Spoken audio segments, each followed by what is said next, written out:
Olá, você que acompanha o RDTV, o programa de TV Web do site RD News. Estamos com mais uma entrevista agora à distância, né? Porque a nossa convidada de hoje fica no município de Sorriso, Mato Grosso. Vamos falar sobre holdings e todas as suas implicações. Giovana Gede, que é holder, está conosco aí, eu em Cuiabá. Giovana, em Sorriso, muito prazer em tê-la no nosso programa, para você trazer um pouquinho aí as dicas de como proteger os bens, num estado que o agronegócio também é o carro forte, é muito, né, pujante, então acho que a gente pode trazer boas informações. Obrigada, Giovana. Muito obrigada, Lídice. Nossa, estou muito feliz de estar aqui compartilhando essas informações com você e acho que o pessoal vai aprender muita coisa hoje. Você vê, né? Que legal, a gente está aqui, está longe, mas pode estar perto. Que ótimo essa tecnologia toda e vamos estar passando o máximo de informação para o pessoal hoje. Bom, vamos de início, para sermos bastante didáticos, explicar o que são as holdings. Bom, a holding, todo mundo fala, ouve esse nome e já acha que é um bicho de 7 cabeças, porque é um nome meio inglês, meio difícil de falar, mas holding ela é basicamente uma empresa cofre. Então você vai tirar os bens da pessoa física e transferir para uma pessoa jurídica. Qual que seria a grande diferença de uma empresa normal para uma empresa que é uma holding? A holding ela tem a atividade, ou seja, o que ela faz é ter participações societárias, seja em imóveis ou em outras empresas. Então, isso traz flexibilidade. Como é uma empresa que não faz nada, é uma empresa que não faz nada, não presta serviço, não exerce comércio, ela só precisa ser dona de imóveis ou dona de outras empresas. Então, isso traz muita flexibilidade para que a gente faça várias coisas, para fazer um planejamento tributário para o cliente. E, lembrando, planejamento tributário é você pagar menos impostos. Então, você consegue fazer uma compra e venda, por exemplo, através de uma holding. Você consegue colocar os seus imóveis lá dentro para que eles não passem pelo inventário. Você consegue ter uma tributação bem mais baixa nos aluguéis. A gente sabe que a tributação dos aluguéis na pessoa física é caríssimo, 27,5%. Em uma holding você consegue diminuir essa tributação para menos da metade. Também a questão de proteção de bens, lembrando, o holding não blinda os bens, holding apenas protege, ajuda na proteção e vários outros benefícios que você consegue ter com esse sistema. Então, resumindo, a holding vai ser aí uma empresa onde você vai colocar o seu patrimônio lá dentro. Bom, na verdade, existe um limite de tamanho para a holding. A holding ela pode ser, por exemplo, uma empresa familiar, ou ela necessariamente precisa ser uma empresa de médio porte ou de grande porte. Existe essa diferenciação, Giovana? Essa pergunta foi muito boa, porque é uma dúvida muito comum das pessoas, né? A partir de quanto em patrimônio eu preciso para ter uma holding, ou uma holding, eu preciso ter empresa para ter uma holding? Então, vamos lá. A holding patrimonial, você precisa de imóveis, então você vai colocar somente os imóveis lá dentro. E para você fazer uma patrimonial, precisa de um patrimônio aí mínimo a partir de R$1 milhão em bens. E lembrando, você pode fazer com menos? Você pode, mas talvez não compense, né? Entre todos os custos que ela envolve, talvez o benefício que ela vai te gerar não compense. Agora, a questão da holding empresarial. Se você estiver a partir de uma empresa, se você tem um CNPJ, desde que ele não seja do Simples Nacional, empresas do Simples Nacional não podem entrar na holding, você já consegue fazer com que uma holding seja dona da sua empresa. E isso faz com que o seu CPF diretamente não esteja vinculado com aquela empresa. Então, você cria uma holding, um CNPJ, para que esse CNPJ seja dono de outros CNPJs. Então, resumindo, em termos de patrimônio de imóveis, a partir de R$1 milhão, em termos de empresas, a partir de uma empresa você já consegue fazer. E lembrando, você não pode colocar patrimônio pessoal e empresas numa mesma holding, porque daí você vai estar comunicando os riscos. Então, a gente sempre fala, o ideal é você ter uma holding que seja dona do seu patrimônio, e aí você vai ter um CNPJ que tem só os seus bens pessoais, sem envolver nenhuma atividade econômica, e uma outra holding que seja dona aí das suas empresas. Então, o seu CPF diretamente ele não vai ser dono de nada, e você vai ter duas holdings aí separadas, sendo donas de partes diferentes do seu patrimônio, da parte empresarial e da parte pessoal.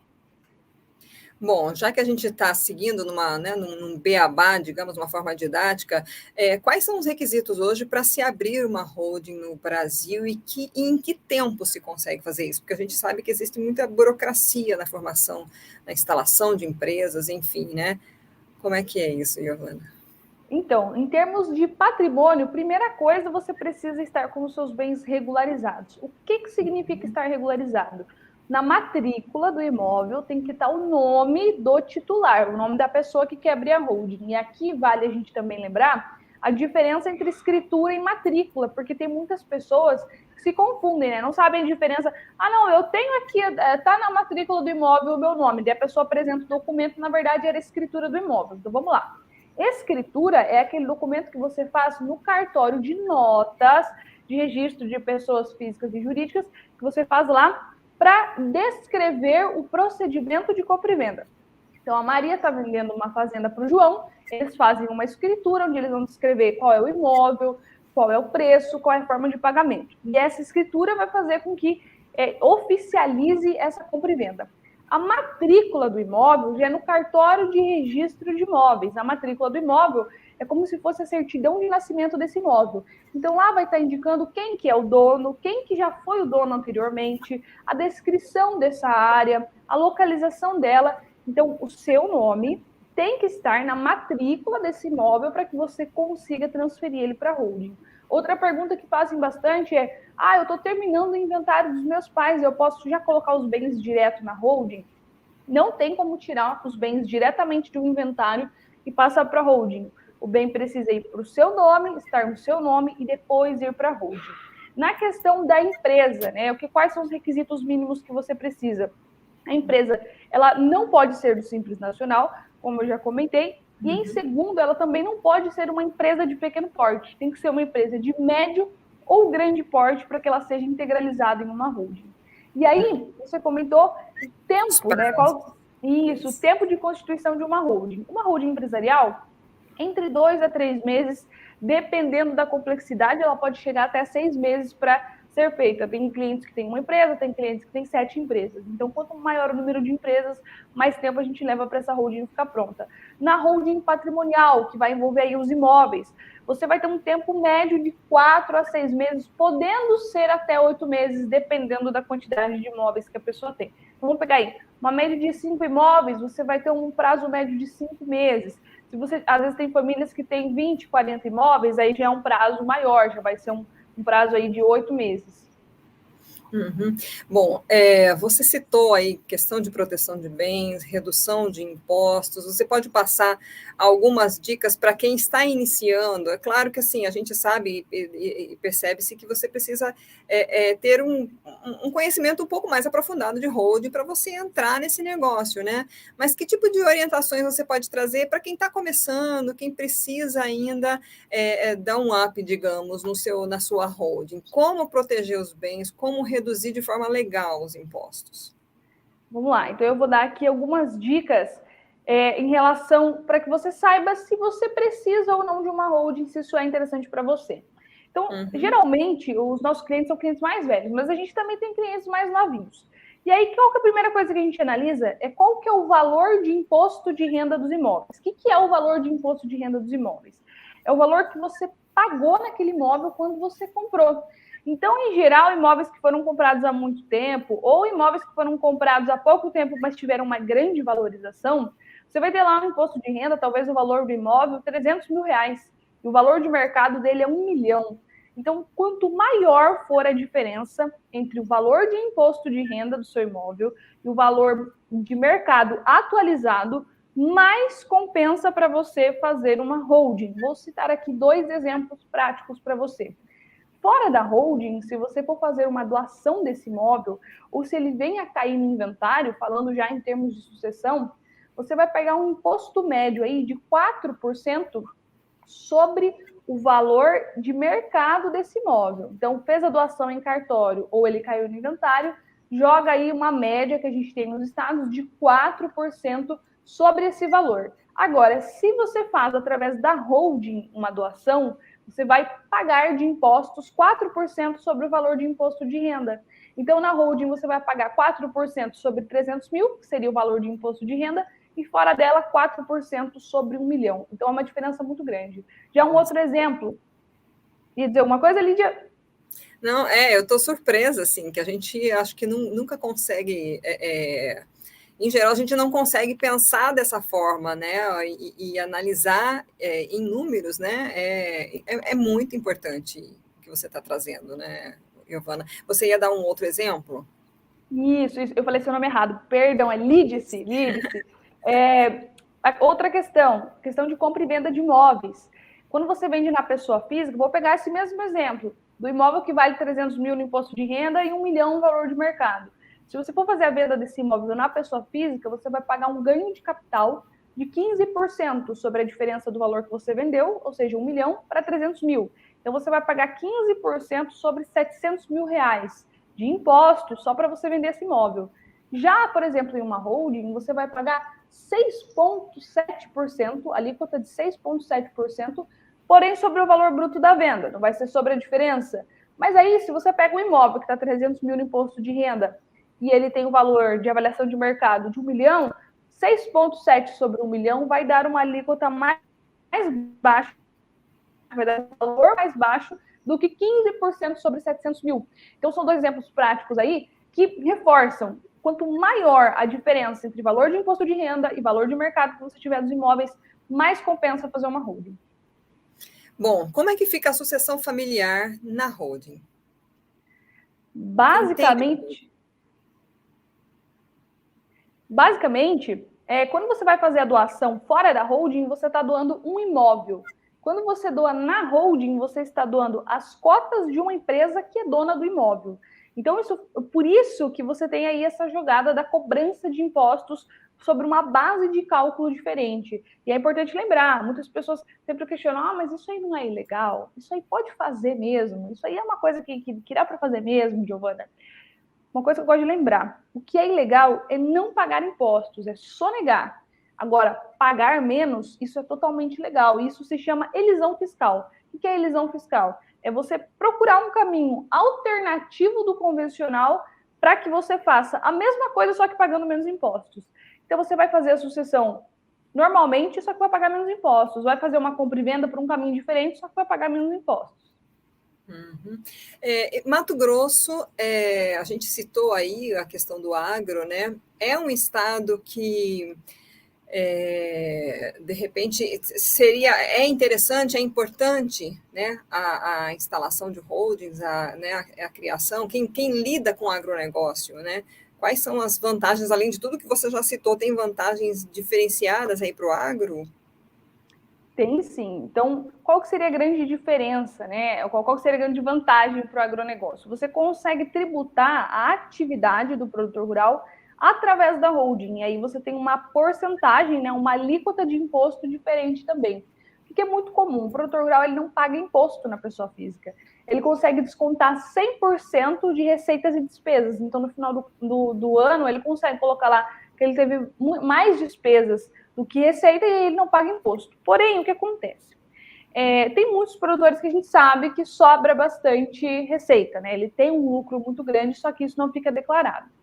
A partir do ano que vem, e como já tem sido feito nos anos anteriores, a Receita está muito em cima disso, assim, ela está fiscalizando muito mesmo. Então, algumas manobras que os produtores utilizavam, eles não vão mais poder utilizar. E aí, o que vai acontecer? Vai começar a sobrar esse lucro na pessoa física, realmente vai sobrar.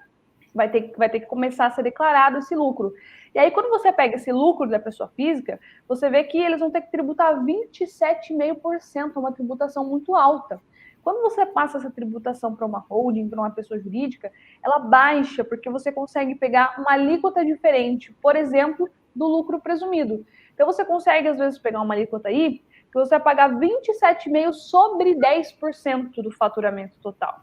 Então, se você for pegar ali numa média total que você vai tributar, vai em média de 5% a 6% do faturamento bruto. Já na pessoa física, 27,5% sobre o lucro que ele vai ter.